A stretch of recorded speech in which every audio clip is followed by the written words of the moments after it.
Okay, I'm still at the store. That tells you how crazy busy we are trying to unload all of these millions of crystals.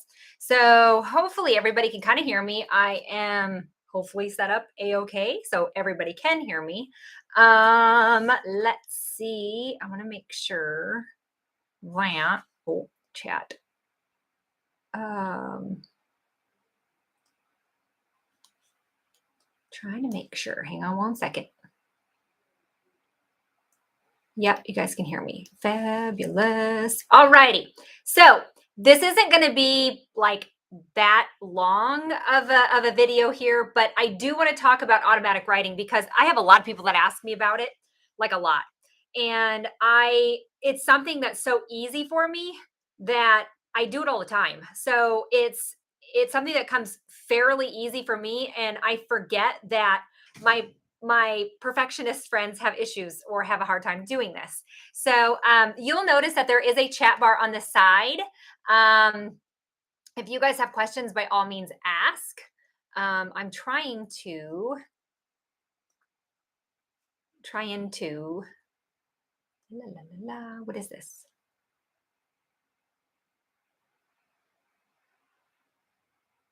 Oh crap! Don't know what I did. Okay, there we go. Okay, so there are two ways that you can automatic write.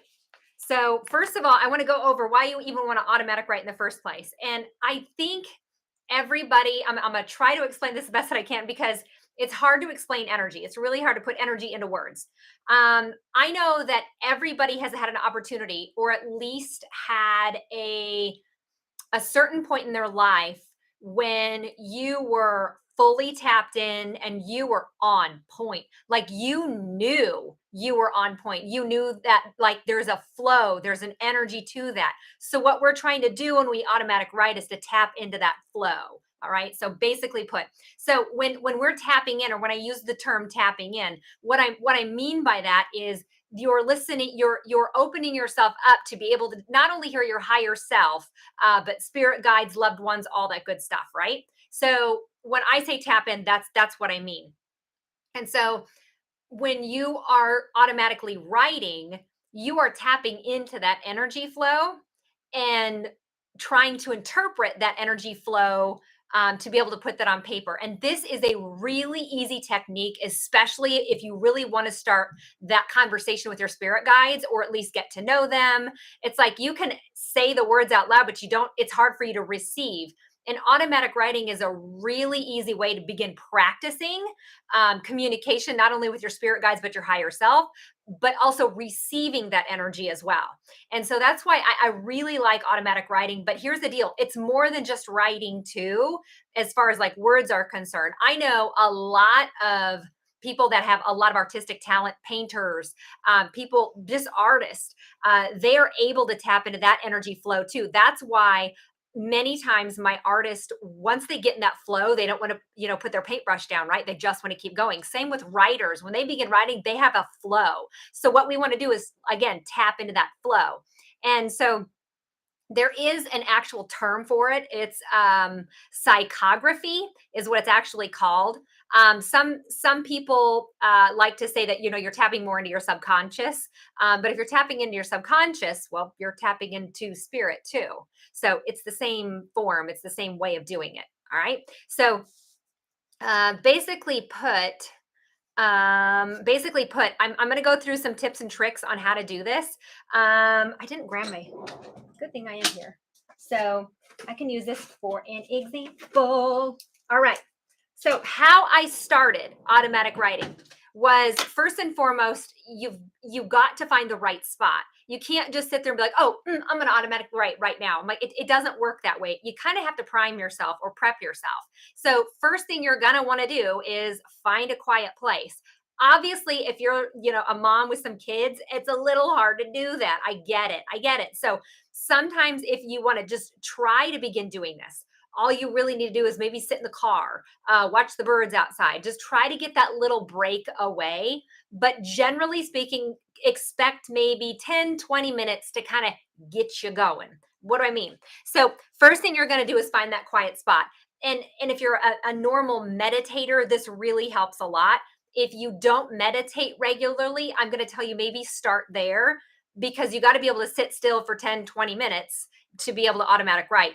It's not something that's just going to happen overnight. It's really not, but it's one of the quicker ways to be able to begin spirit communication.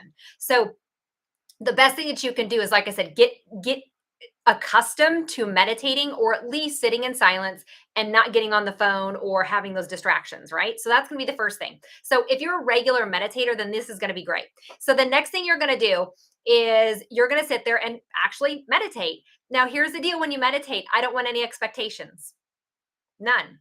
No expectations, no hope. You are not to just think of anything. I don't want you to be like, okay, I'm going to get my answers and this is how it's going to go. And I'm like, no, it doesn't go that way, because if it doesn't go that way, which normally it never does, if it doesn't go that way, then you are going to be thoroughly disappointed in this and not want to pick this up and do it again. So, again, practice, practice, practice. All right.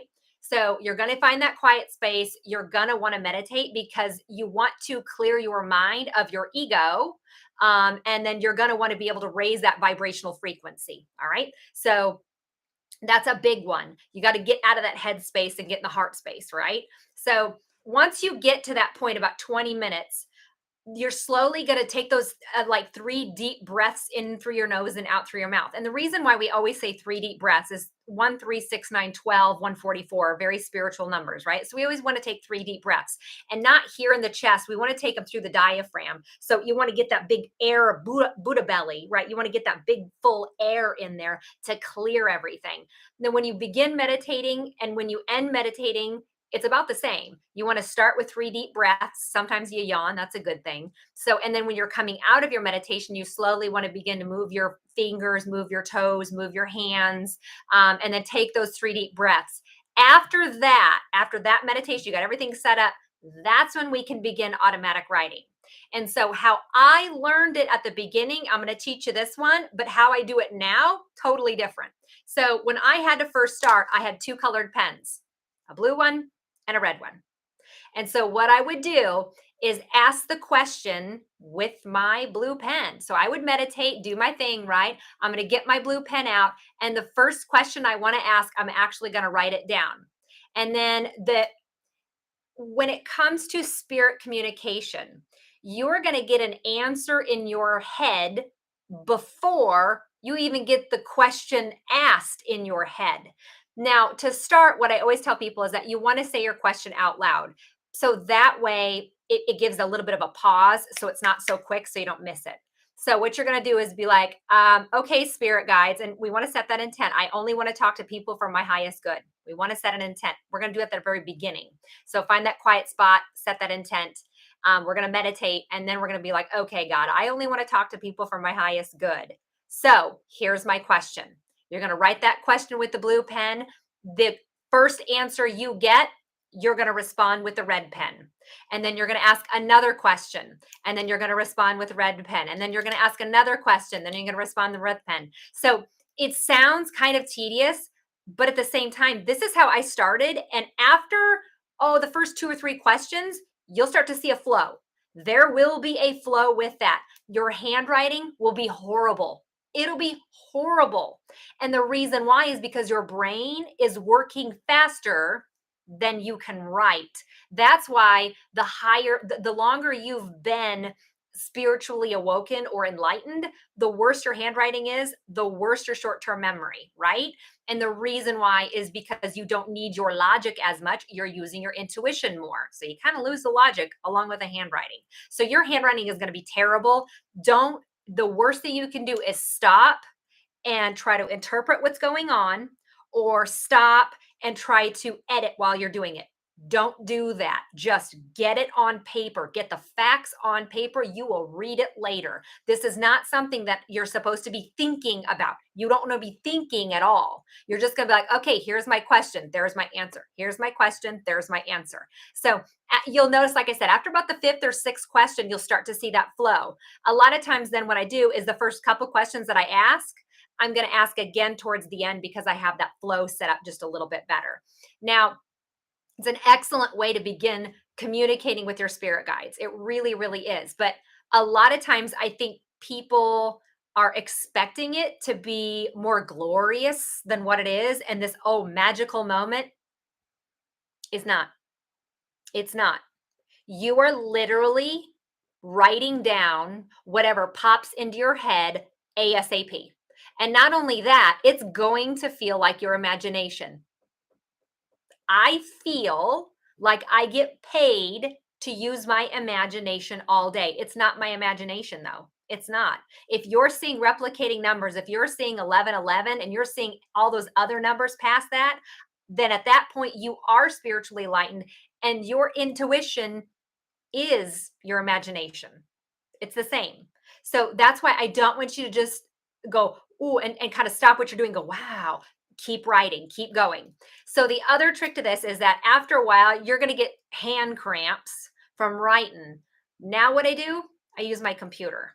So now what I do is I will sit here, and many of you, at least us Gen Xers, we were taught like old school typewriter stuff, right? So all I want you to do is put your fingers on those keys right there and just close your eyes, ask the question, type, ask the question, type, ask the question, type, ask the question, type.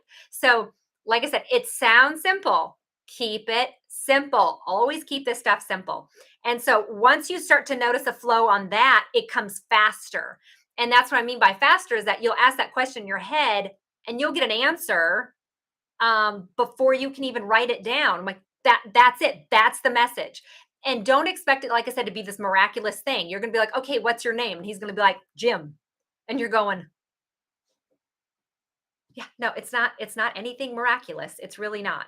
So the other thing that I'm going to tell you is it's more difficult to ask questions for another person, especially without their permission. That's a big no-no anyway, because it's none of your business. So I always make sure to ask permission if I'm asking for somebody else, which I never really do. I don't need to. But anymore, to be honest with you, that's where a lot of my daily readings come from. I just sit there and I'm like, and the first thing that pops into my head, that's what I write about. So I've written 2 books that way. It's really, like I said, easy. But it's just a matter of sitting down and actually giving it a shot. But again, there is prep work to this. And that's why I really want you to understand that if you're not a regular meditator, then this is going to be a little bit more challenging for you. So start with the meditation first so this isn't so challenging.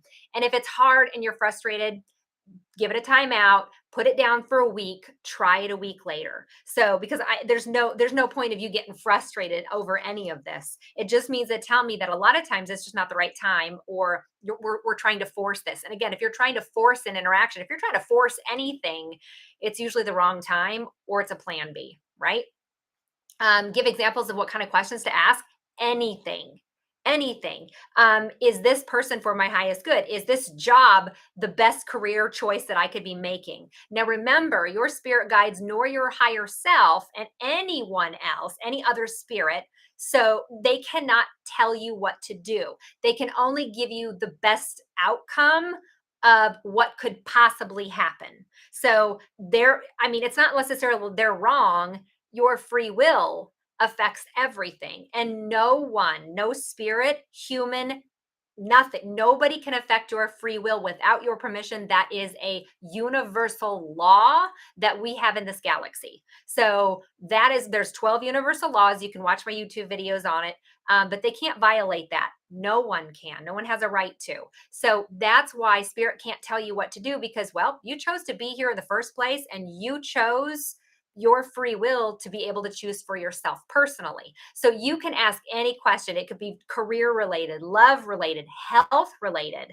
So it could be really honestly anything. And a lot of times, this is how I got to understand health indicators on people or why negative emotions over a long period of time can wreak havoc on the body. I would do a lot of automatic writing trying to figure this out, the why. Well, why would somebody be sick this way? So, and then you can start to trace it back after a bit.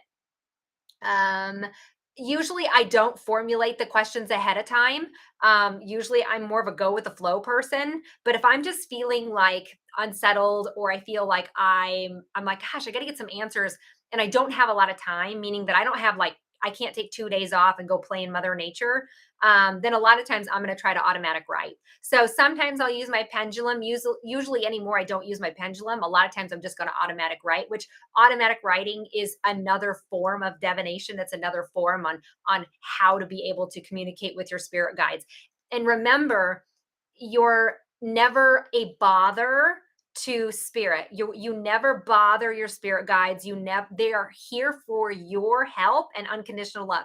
You are never bothering them. So again, that's a human trait. That's a human egoic thing. So you're never bothering them. But we always want to make sure that when we're, I'll say channeling, I'll say that word lightly. But when you're doing that, we want to always make sure that we're asking for people for our highest good only. So that way we know that whatever information that we are getting is all loving, it's unconditional, and we know that it's for our highest good.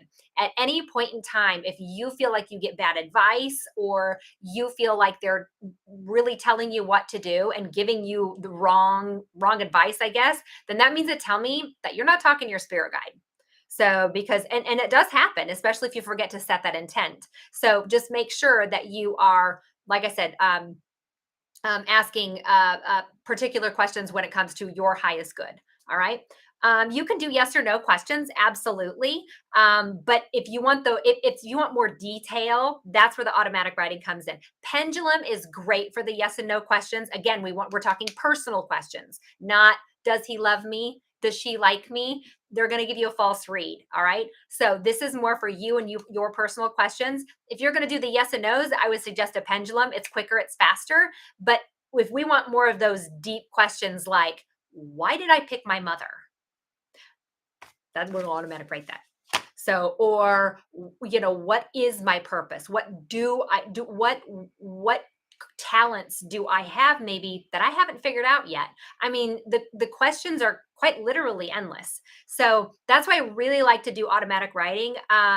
Like I said, it's one of those where if I can't get out in Mother Nature and I can't just get away and answer my own questions, 9 times out of 10, I'm going to automatic write it. But again, anymore, I don't do the red pen, blue pen. I'm going to do it right on my computer. But the biggest thing, like I said, is I really screwed up before because I was trying to edit it as I was going. That's that perfectionism issue, right? And I learned that every time I do that, I lost that connection. So the biggest thing for you is, like I said, once you get in that flow, don't get out of the flow. Don't get up. So again, before you meditate, make sure you go to the bathroom and do all that stuff too. So but does anybody have any other questions? But that's honestly, that is the gist of it. You would think it's a lot more detailed. It's honestly not. It's very, very simple. Like I said, keep it simple. If you get frustrated, then we're trying too hard. And again, whenever you try to force something and it doesn't work, I've learned a long time ago. I'm like, hey, I'm gonna let this go. You need to help me out here. Something weird happens. I follow the weird. There I go. Um, do I get a gut sense first? Sometimes I do. Yes, sometimes it hits me as a feeling first. Sometimes I can hear it, sometimes I can see it. It depends. So that's the weirdest one, is that honestly, like I said, it just depends on which clair that you hold. So if you're more of an empath, you might actually feel that answer. And so this is where you could also direct your spirit guides to help you out on that. You could sit there and say, it feels like a yes, or this doesn't feel right. You could say that to them. So again, we can establish that line of communication. So I'm the one that I have all 5 of the psychic senses. And so 9 times out of 10, though, when I'm in that flow, it is a feel for me. And when I'm in the flow, I know when I'm in that flow because of course I'm used to it now. But it's rather euphoric, and it's light. It's like you don't want to put your pen down. You just want to keep going. So do I find certain times of the day better? I do. Believe it or not, 3 a.m. is some of the best automatic writing I've done. So, and a lot of people are like, oh, 3 a.m., that's scary. I'm like, it's not. It's actually one of the best times because you're not thinking of anything. And if you're not thinking, you're meditating. And if you're meditating, well, you're tapped in. So that's actually the best time for spirit communication. A lot of times it depends on when you feel that you're most creative. Because here's the deal, your creativity is on the right side of the brain along with your intuition. So your creativity and intuition are kind of tied up here a little bit. So figure out which time of the day that you're most creative. That's going to be the best time to try to automatic write. So let's see here. Why would a connection to divine by automatic writing be withdrawn, fall from grace? I'm not quite sure what that means. I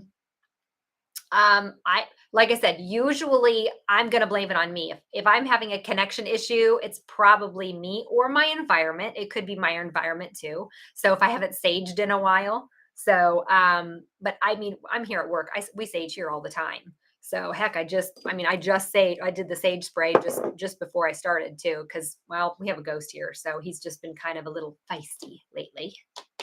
So he's been feisty enough to start throwing shit on the floor here. And we have a security camera and a system, and the system went off. And a couple times I've had the cops show up and they're like, if we have to show up again, we're going to have to start charging you. I'm like, it's a ghost. I'm like, I'm telling you, he's knocking things off the wall and causing alarms to go off.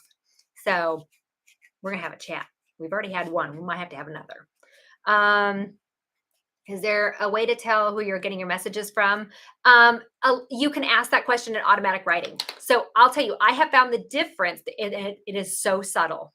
It is so subtle. When I'm talking to my higher self, I hear my voice in my own head. When I'm talking to my spirit guides, it's a different tone or pitch in my head. So if that makes any sense. But again, if it feels like if it feels like you're talking to yourself in your own head, it's not you. It's them. So no, he's not powerful. He's just bored and he likes to cause a little bit of trouble. And he loves to run up behind you and stop and just to scare you. And I'm like, knock it off. So I do my tarot readings at 4 or 5 a.m. Perfect. That's probably when that's going to be one of the best times then for you to try to automatic write. So, like I said, I just wanted to kind of talk to you guys a little bit about this automatic writing stuff. It's really, really cool. So I really want everybody to give it a shot. This is really good for, especially if you're more like clairaudient or clairvoyant. Usually, these work out pretty well. So, but like I said, give this a shot. If you're too frustrated doing the pens, like I said, try the computer trick. So give it a shot. Don't get too frustrated to the point where you're like, okay, I'm done. I'm not going to do it anymore, and then never pick it up. So it took me about 5 or 6 times to really get in that flow, to really get there. So it was good. So, all right, guys. So totally cool. We do have a full moon coming up tomorrow. So make sure you put your crystals out to charge. And it's a good time to make that moon water if you want to make some moon water. So I'm having to do work on my vision. So Tessa, I would tell you that stare at a candle when you meditate. You don't have people maybe always think that you have to meditate with your eyes closed. No, you don't. No, you don't. You can meditate with your eyes open. I will tell you, meditate with a candle. Stare at a candle. It helps a lot. So yes, you can ask questions about the world around you. The biggest thing I've been telling people is make sure you're not watching the news right now. There's a lot of drama going on. Don't watch the news. Instead, remember, I want you to envision what you want to see as a society in the future, not what the news is putting out, not the doom and gloom stuff, right? So we're still in a state of law of attraction. And if us all together as a group can see a better outcome, well, the better outcome has to happen now, doesn't it? Because that's law of attraction 101. So, all right, guys. It's awesome talking to you. And like I said, I'll be doing I think I'm doing another one here on Thursday, and that one is about moon phases. So I will see you guys on Thursday and have a good week ahead. All right, guys, take care. Bye.